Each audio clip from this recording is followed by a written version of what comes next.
Howdy, howdy. Welcome back to another video. It is the 15th of October. It's a Tuesday.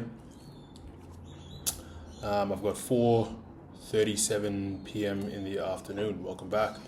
Gonna be a short video. I've got a poem here from our favorite girl, Sophie Strand, it's from her, I think her book called The Animate Everything. Yeah, we'll read this one. I'm being suggested these poems, from a friend. So anybody that's listening, I used to say it a lot, but if you have a poem that you would like me to read that I haven't read before, please do not shy from sending it through. I think there's about 3 people that watch my videos.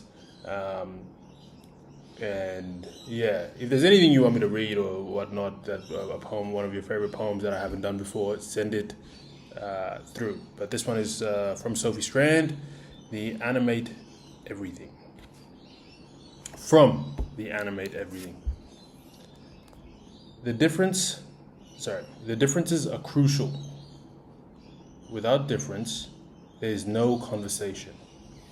There is no need for the tender questions that catalyze storytelling and generate landscapes. The gradient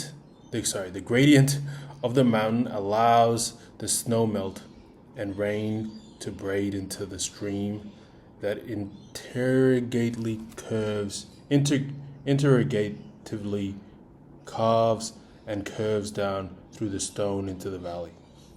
The difference between the summit and the valley creates this nurturing thread of water that will irrigate the fields, fill the rock pools, wake up leathery leeches on the side of the stone, thrown awkwardly in the field, millions of years before by a glacier. Sorry, I did a few errors in there, but I think the first 2 lines are what struck me, or why I like this poem. I like everything Sophie Strand has done, but I like the way that she puts certain things together. Like, the differences are crucial. Without difference, there's no conversation, which is so true. I think I like that. Even if you agree on something, or I found that even when me and my friends are having a conversation, we have the same point of view. I like hearing how we got there to that point of view.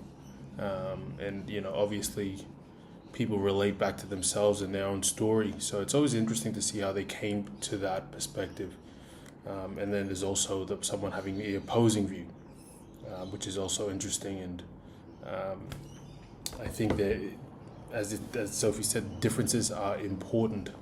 Without a difference, there is no conversation. And I like that. I like that a lot.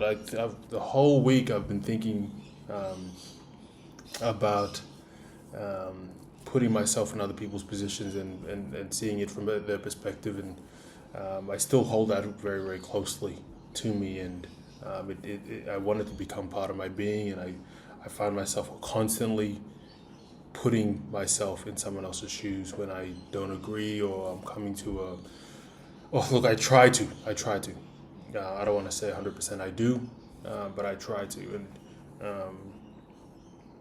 it's hard. It's not easy, and I always say it's not easy. But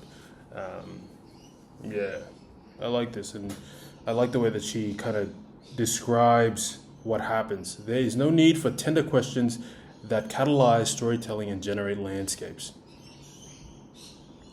The gradient of mountain allows the snow melt and rain to braid into the stream that interrogatively carves and curves down through the stone into the valley. The difference between the summit and the valley creates a nourishing thread of water that will irrigate the fields, fill the rock pools, wake up leathery leeches on the side of the stone, thrown awkwardly in the field millions of years before by the glacier. And I think it just means that from the differences, from that conversation, how fruitful it can be. How it talks about the gradient of a mountain, and how broad you could, more or less expand on your perspective or your way of thinking of, or um, even consuming someone else's perspective, how it can be fruitful in your own life. You know what I mean? And I like that. I like that. I like that idea. Before, even now, I'm still a bit on certain topics. I'm still very, very narrow-minded, but it's because I think I know that. But it's because I think I know it's what's best for me, and I can't understand how other people can't get to that perspective. But it is in those moments that I need to um, practice what I preach. Not what I preach, but what I keep telling myself, to be open minded, to be able to adjust accordingly. Um, because yeah, I do want to be someone that can that can see other people's perspectives and the differences. And I don't want to be so fucking narrow minded that it hinders me. You know what I mean? Because I lose and I hate losing. Anyways, thanks for tuning in. That was another one from Sophie Strand, from her. I think it's an extract from the Animate Everything. All right, deuces. I'll see you guys tomorrow.